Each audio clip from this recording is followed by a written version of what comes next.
Hello, we are going to take a look at Python hashed password cracking. First of all, let's find out what a hash is. A hash is an algorithm that does a mathematical calculation and comes up with an answer. The answer cannot be reversed.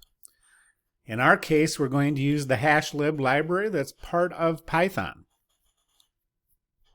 We are going to compare MD5 and SH256. SH256 is the current standard for hashing. Bitcoin, other people use it. So here is a picture. Go back there.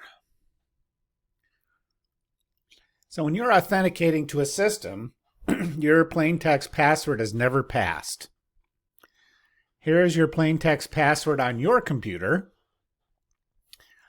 The hashing algorithm goes through and scrambles it up, just like you're eating hash, which is scrambled up whatever you're eating. Potatoes, usually in some sort of, meat of some sort.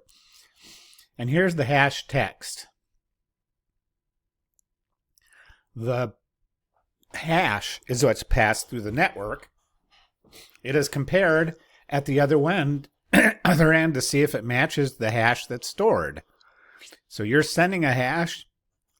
Amazon, for example, is comparing your hash to see are they the same or not. So you can compare hashes. And let's take a look at this program and how we're going to compare hashes. So we have hashlib. We're going to get a password from the user of some sort. Can be anything. And then we're going to store that, and then we're going to hash it up, hash MD5. we pass a string to it. Then we have a hashed version with MD5 of our password, our plain text password. Then we hash it with SHA-256. Now here's the part where we're going to compare the hashed password in each one.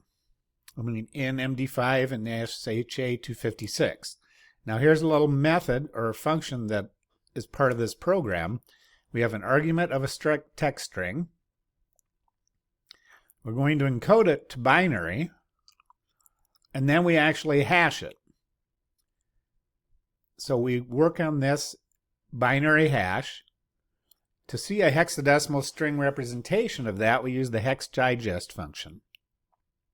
And then we return a hash digest. That's what comes out of that function and this function. In this case, MD5. In this case, SHA-256. The password string comes in.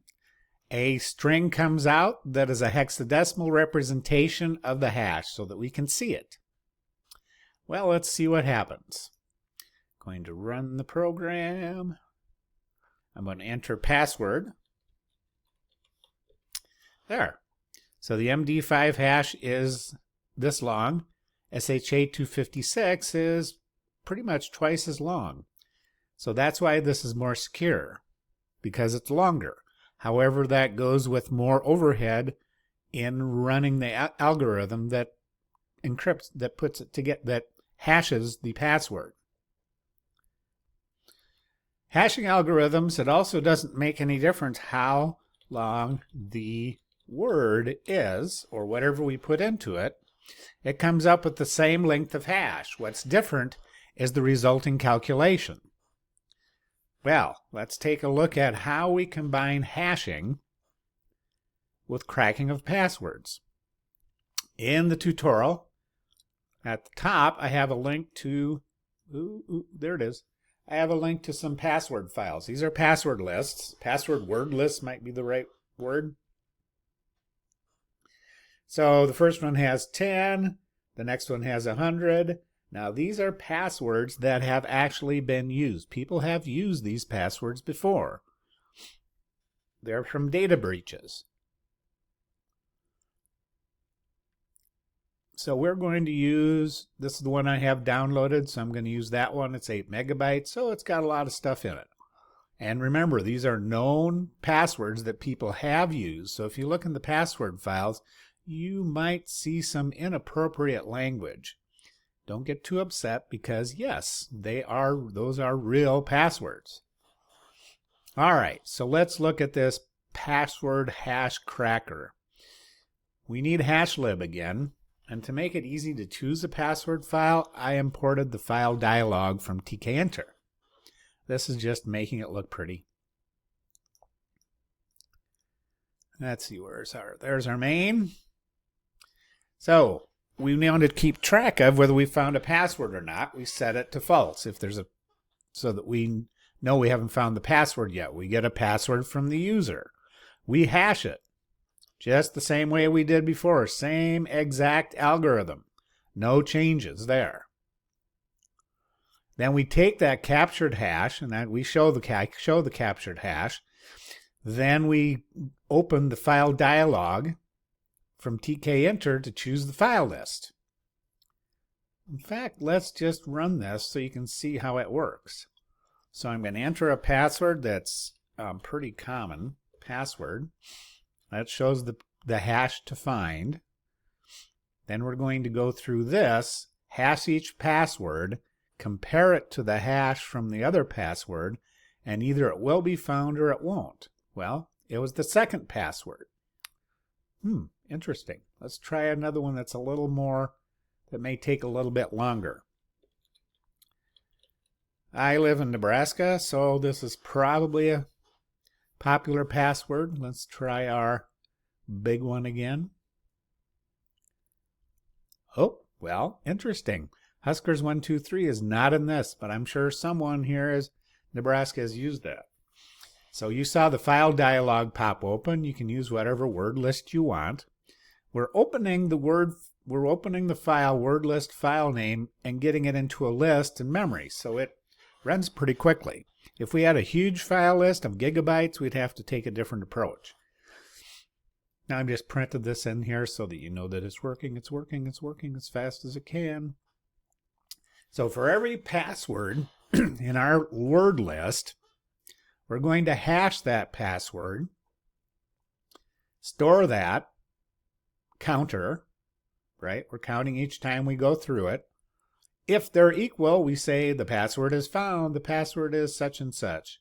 If it's not found by the time we get all the way through the password, then we say password not found. Let's try one more. We'll put in elephant. And we choose our file. There it is. 364, doesn't take very long.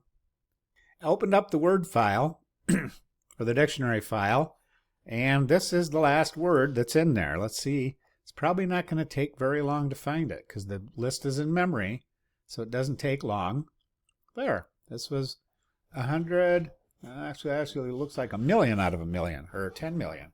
So it took very little time at all to find the password. Well, that's kind of exactly how dictionary attacks work.